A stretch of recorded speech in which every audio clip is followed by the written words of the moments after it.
Welcome to a splice of life science marketing, your go-to show for life science marketing professionals in biotech, medtech, and diagnostics.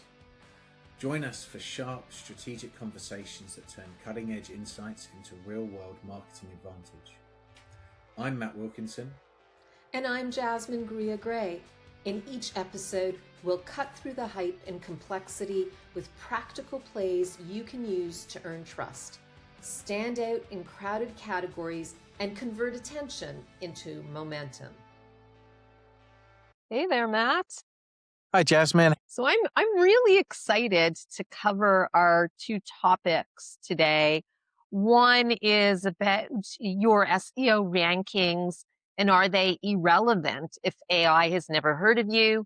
And we'll pull on that thread as it applies to line extensions, which is a blog I had written about. So maybe to kick it off, let's start with the SEO and AEO side of things, okay? Sounds good.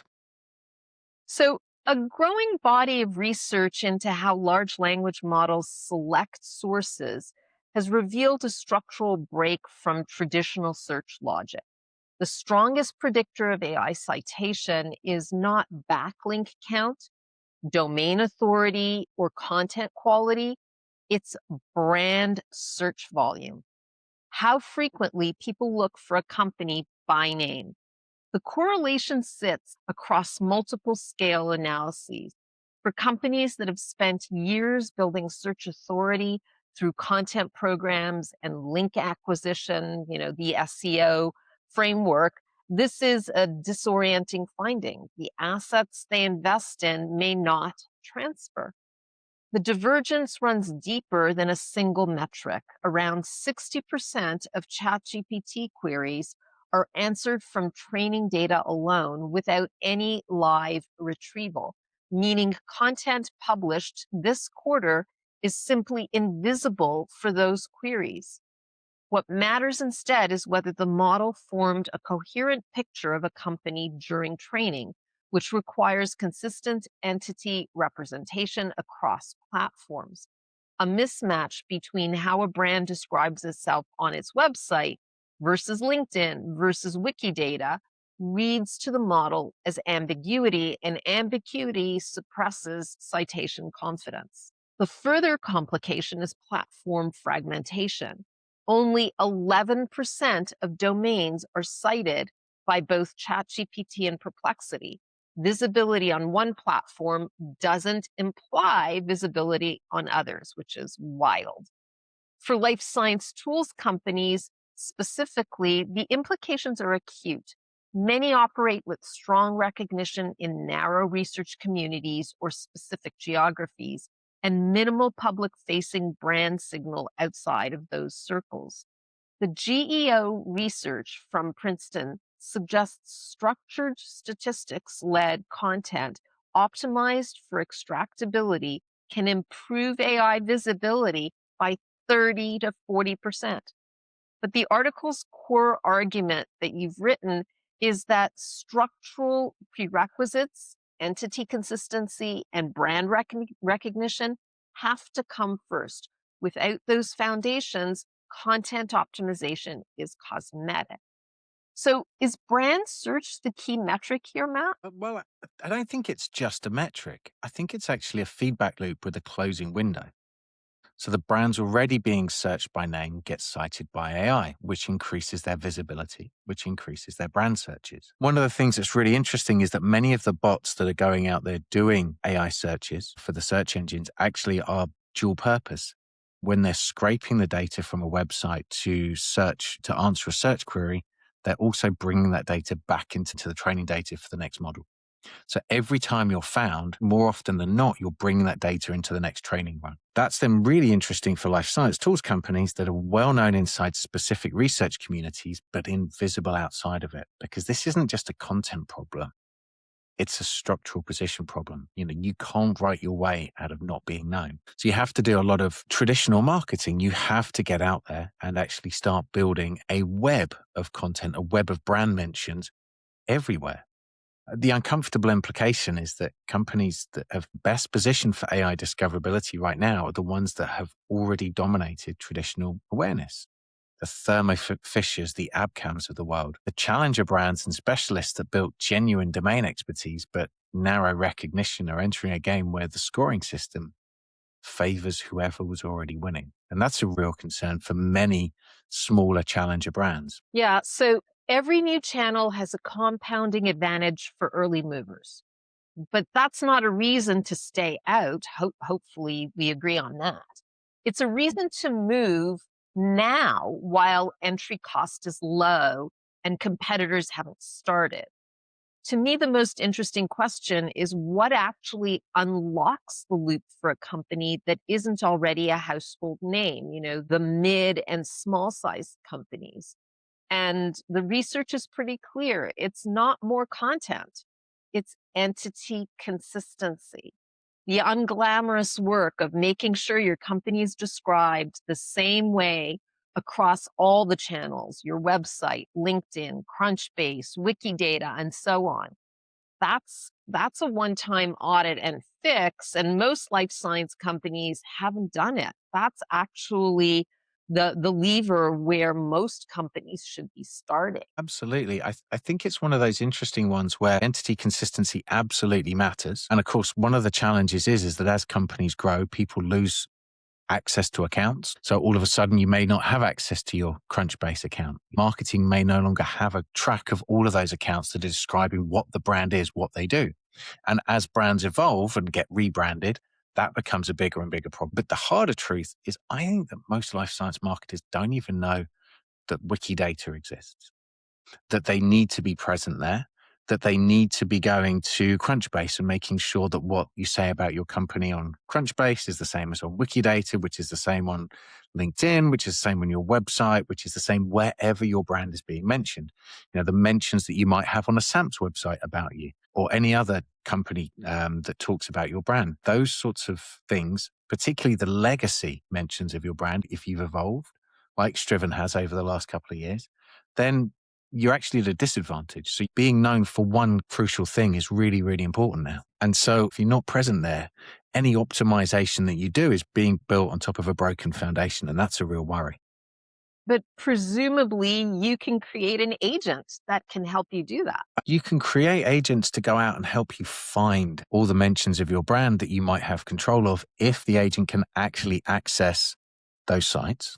We know that a lot of sites get blocked for either robots.txt or Cloudflare settings one way or another. But yeah, you're right. Entity is solved once. And then there is the sort of the ongoing content optimization, content competition. And the brands that then win AI citation long-term aren't just findable. They're repeatably extractable. So it's really about having stuff that people want to talk about time and time again. That becomes sort of part of a content operating system. The research does show that 30 to 40% visibility can be gained from structured GEO content that appears every time you publish. That entity audit closes the gap. The content program widens it. So the tension that doesn't resolve the entity consistency is the prerequisite. So I agree with you around that. But it's also the work that generates no short-term signal and is nearly impossible to attribute. So the CFO conversation that I might have to have is we are doing invisible infrastructure work today so that our content program generates compounding returns in 18 months. That's a hard pitch, especially with a CFO. And the brands that can make it and act on it are the ones that will own the short list when their buyers stop Googling and start asking. Absolutely. And I think that there's a really important thing we haven't yet mentioned is people searching and then the brands appearing within a search. But what we haven't talked about almost is the brand override effect, where if you do a great job and you've got great customer service and your customers love you, that all of a sudden you'll be featured. People will want to feature you in those searches. So they'll make sure you say, hey, you missed so-and-so. I think there's a lot of new technical stuff that we need to do that probably was part of some SEO programs in the past, certainly good SEO, good digital hygiene programs.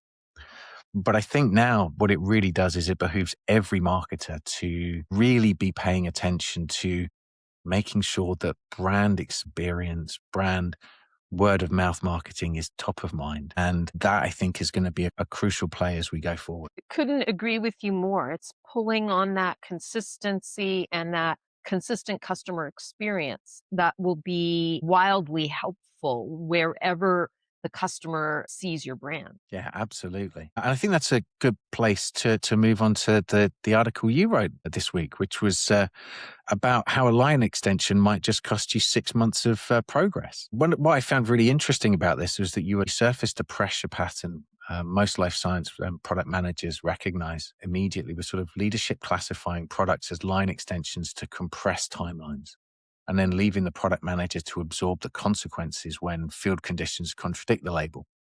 The data point anchoring the argument is damaging. Over half of product managers in a recent set of conversations reported this exact pressure. The downstream cost is quantified, 4 to 8 months of unplanned field time, hundreds of thousands in emergency validation work, and 2 to 3 quarters of delayed revenue.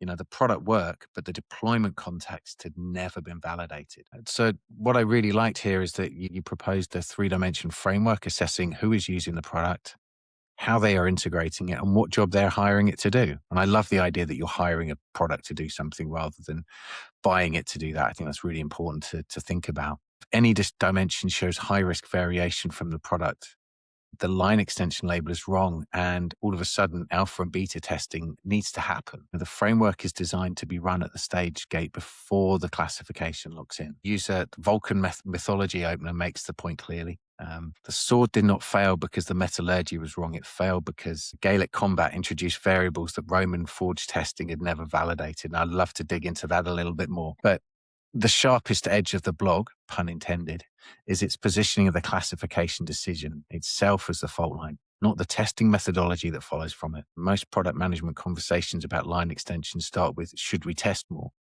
The blog pushes upstream to, should this label have been applied at all? I think that's a conversation to have because it requires challenging a decision that often has organizational momentum behind it before the stage gate is convened. Framework gives a product manager a diagnostic for that earlier fight, whether the fight is winnable at the stage gate or whether it requires a structural fix to the process itself. That's the unresolved tension this episode pulls apart. So how would somebody start applying this? So I really think that that triad framework of who, how, and what really is where to start. And bringing that three-dimensional framework upstream in early product development discussions and not waiting until it's almost too late. The moment the line extension label is used to answer a timeline problem rather than a classification question, it's crossed from a planning tool to a political shortcut, which is never a good position for a product manager to be in. And then the product manager can hold that line if they have a diagnostic that makes the distinction legible before the stage gate. And I think it's really interesting here because I think we're looking at sort of what's a line extension and what's incremental line extension. Mm-hmm. One of my favorite ideas that I was exposed to many years ago during my MBA was whether the iPhone itself, and this is a long time ago, was a line extension of the iPod because it was born out of the iPod Touch. And then it added greater levels of connectivity and then greater levels of functionality over time. And so in many ways, that was a line extension, but it was also a brand new category creation as well. So really interesting kind of philosophy over what is a line extension. So we definitely need to go through a lot of processing. But I think the real challenge here is that who's defining this? And actually, is there a process properly within an organization to properly define what those are so that everybody's working from the same hymn sheet? I think my triad framework was the starting of a process, but it obviously needs to be adapted depending on what the product portfolio looks like. I think the important part is to be able to ask these questions very early on and not wait until time is being challenged and you really don't have the opportunity to answer these important questions. No, for sure. So can a product manager actually win the classification fight at the stage gate, or does it really need to happen upstream? Yeah, well, the blog's pre-gate move is the right one, in my opinion. Run the three-dimensional assessment before the classification locks, before it's called a line extension. Present it with quantified consequences attached. I think that's a very critical point. And make the deployment gap concrete enough that leadership can't miss it as a caution. So, for example, if our assumption about pharma QC documentation requirement is wrong, we'll burn 6 months and $110,000. Two alpha sites in 60 days for $15,000 closes that gap. So it's that quantifiable perspective that I think will handle those objections that might come from leadership. And this is not a technical argument, it's a business case. And most executives will engage with that framing if the numbers are credible and the ask is scoped. The window's narrow because classification decisions do acquire momentum, but the window is open at the stage gate if the product manager arrives prepared. I think that's a really interesting way of looking at it. And I guess there are many organizations where the product manager does have that kind of heft behind them. But I've witnessed in many organizations where that sort of stage gate is already pretty much decided by leadership before these conversations can even start. So by the time the product is on the agenda, the commercial team has already built the launch timeline around the line extension label. Finance has already started modeling the resource ask accordingly, and the VP has already told someone above them when the product is shipping before they've even started the work to do it. Yeah, product manager arriving at that meeting with a three-dimensional framework is technically correct, but they're organizationally late. As you say, this basically has to happen before those conversations happen. And also that there needs to be some understanding of exactly what's being changed and the consequences, as you stated earlier. My experience of working alongside product managers is that conversation really doesn't happen in structured settings. And I think it turns product managers into needing some pretty significant political chops to be able to get anything to happen internally here. I don't know about your experience on that. Yeah, what I've also witnessed is sometimes you have to let this mistake play out and you have to let the label follow through and then really, really monitor the consequences after the product is launched. How much additional FAS time is being put in to training customers? How much additional sales time is being put in to persuade customers and so on, and pull that debrief together as part of the last stage, the post launch stage of the product development process, and bring in executives, not to wag your finger and certainly not to say, I told you so, but to present the evidence of what could have been avoided and what costs could have not been attributed if it was discussed way earlier in earlier stage gates, and get the permission to modify the process with these learnings. Yeah, it's interesting, isn't it? Because if those concerns aren't listened to, it's still the product manager that absorbs sort of the damage in the interim, both the political damage for any mistakes that are made, even if it's documented. It was their job to fight even harder, even if they were overruled. It was their job to be more persuasive, to be more convincing. And that can really damage careers, but it's also their job to make sure that those challenges are overcome as well. So it kind of feels like it's a lose-lose for many product managers. I don't know if that's if that's something you've seen, but it does feel like the person that's closest to predicting the problem is then the person that's actually said, "Hey, I saw this coming. I warned you about it, and now I'm the one having to fix it." Is it a competency problem when this happens, or is it just a structural failure? Because I can see it being both. It's a fine line. The data point that more than half of product managers report this pressure doesn't mean the situation is unfixable. At the individual level, it means the skill is undersupported. So, product managers who know how to make deployment gaps concrete, who enter stage gate meetings with quantified consequence attached to their ask, and who understand how to scope a targeted alpha rather than demanding a full new product development timeline win this fight more than product managers who raise the concern as a general caution. So the framework is the difference between I think we should test more and here are the specific things we don't know. Here's what happens if our assumptions go wrong. And here's the minimum intervention that closes the gap. And it's the second version that becomes fundable. And teaching product managers to make that argument is the actual leverage point, as well as having their managers supporting them. Yeah, that's really interesting, isn't it? Because on one hand, as you said, those that have skills and greater political chops are able to navigate those problems better.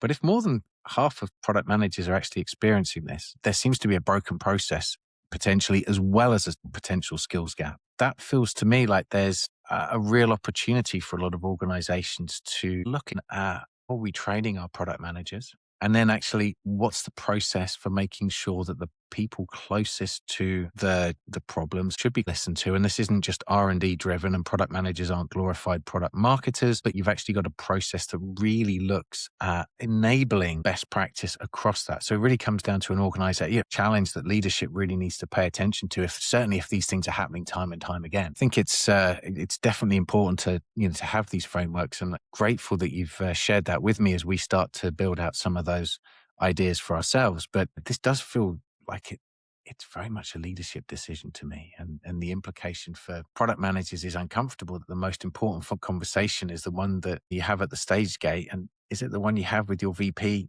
whether the gate process itself needs to change? And then can you convince them that it does? I don't know if most PMs are having that conversation or not having that conversation because it requires them to critique the system they operate inside. But I guess that's where the leverage really is. Yeah, absolutely. I think that having a continuous improvement mindset is super important along the whole chain of command. And it sounds as well like it's not just a continuous improvement process of the products that are going through the process, but it's of the process itself. And I think that's sometimes where organizations struggle, because this is the way that we do things. This is the process that we follow. And when the process is found to be unsuitable, maybe it's just the fault of the person putting the thing through the process, rather than maybe we need to look at the process itself here. That's an easy scapegoat to blame the product manager or others around in the project. I think the more mature view is really to dig deeper in the process, understand what trade-offs you're making, understand the changes in market conditions, for example, that are driving the continuous improvement of the process. Absolutely. This was a fun conversation, and thank you for digging into this even more, because I've certainly learned a lot through this one. So thank you. Oh, thank you as well, Matt. I learned a lot more about AEO and the needs to pivot or at least add on to the CO process that many people are doing, and the importance of that word consistency. So thank you as well. Thank you to everybody that's listened in thus far. I look forward to hearing you on the next one. Bye for now. Bye-bye. Thank you for listening to A Splice of Life Science Marketing. We hope you enjoyed the episode. If this conversation helped you, the single biggest way you can support the show is to subscribe and leave a review on YouTube, Spotify, or Apple Podcasts. We'd really appreciate it, and it makes a huge difference. You can find out more about us and the topics we discuss at striven.com or on LinkedIn. Thank you so much for listening. We hope to see you next time.